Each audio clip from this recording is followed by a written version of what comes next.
Sports ওয়ার্ল্ডের রাতের আয়োজন। জানাবো আবারও ফুটবলের খবর। আনুষ্ঠানিকভাবে শুরু হলো বাংলাদেশ সুপার লিগ বিএসএল ফুটবলের কার্যক্রম। এই ব্যাপারে সমঝোতা স্মারক সই করেছে বাংলাদেশ ফুটবল ফেডারেশন আর সাইপ পাওয়ারটেক। চুক্তি অনুযায়ী 15 বছরে বাফুফেকে 35 কোটি টাকা দেবে সাইপ পাওয়ার। এদিকে ফ্র্যাঞ্চাইজি ভিত্তিক এই টুর্নামেন্ট নির্বিঘ্নে পরিচালনা করতে বাকি 3 স্টেডিয়ামে ফ্লাডলাইট বসানো হবে বলে জানিয়েছেন ক্রীড়া উপমন্ত্রী আরিফ খান জয়। বাংলাদেশ সুপার লিগ শুরু হতে যাচ্ছে। ভারতের ফ্র্যাঞ্চাইজি ভিত্তিক ফুটবল টুর্নামেন্ট আইএসএল এর আদলে বাংলাদেশেও হবে বিএসএল। এ ব্যাপারে সব ধরনের যাচাই বাছাই শেষে এখন আনুষ্ঠানিক রূপ পেল টুর্নামেন্টের কার্যক্রম। স্পন্সর প্রতিষ্ঠান সাইফ পাওয়ারটেক 15 বছরের জন্য বিএসএল এর দায়িত্ব বুঝে পাচ্ছে। বিপরীতে বাফুফেকে দেয়া হবে 35 কোটি টাকা।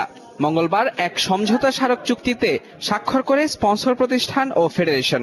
এই টুর্নামেন্টটা 7টা-8টা ডিস্ট্রিক্টে যখন হবে and with foreign players, so automatically the exposure will be 500% more এবং গোটা বাংলাদেশ এই ফুটবলটাকে এনজয় করতে পারবে। দেশের সব বিভাগীয় শহরে অনুষ্ঠিত হবে বাংলাদেশ সুপার লিগের সবগুলো ম্যাচ। সে লক্ষ্যে স্টেডিয়াম মেরামতের দাবি স্পন্সর প্রতিষ্ঠানের। ফুটবলের মাঠ ডেডিকেটেড করে দেন, আমাদের ফুটবলের ডিভিশনাল সিটিগুলোতে ফ্ল্যাট লাইটের ব্যবস্থা করে দেন, যেখানে আমরা ফুটবল নিয়ে আমরা এগিয়ে যেতে পারি। অনুষ্ঠানে উপস্থিত ক্রীড়া উপমন্ত্রী জানালেন, খুব শিগগিরই 3 বিভাগীয় স্টেডিয়ামে শুরু হবে ফ্লাড লাইট বসানোর কাজ। খুলনা, ময়মনসিংহ এবং আমরা রংপুরকে আমরা বিভাগীয় স্টেডিয়ামে ফ্লাড লাইট ফেসিলিটিস করব।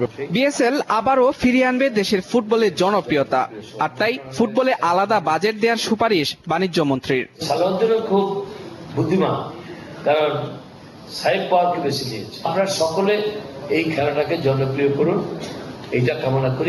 এবছরের শেষ দিকে মাঠে গড়াবে বাংলাদেশ সুপার লিগের প্রথম আসর। মুজরাবিন তারেক, যমুনা স্পোর্টস, ঢাকা। আবার ক্রিকেট, নিউজিল্যান্ড শ্রীলঙ্কা সিরিজ নির্ধারণী ওয়ানডেতে শ্রীলঙ্কাকে 36 রানে হারিয়ে 3-1 সিরিজ জিতেছে কিউরা। নিউজিল্যান্ডের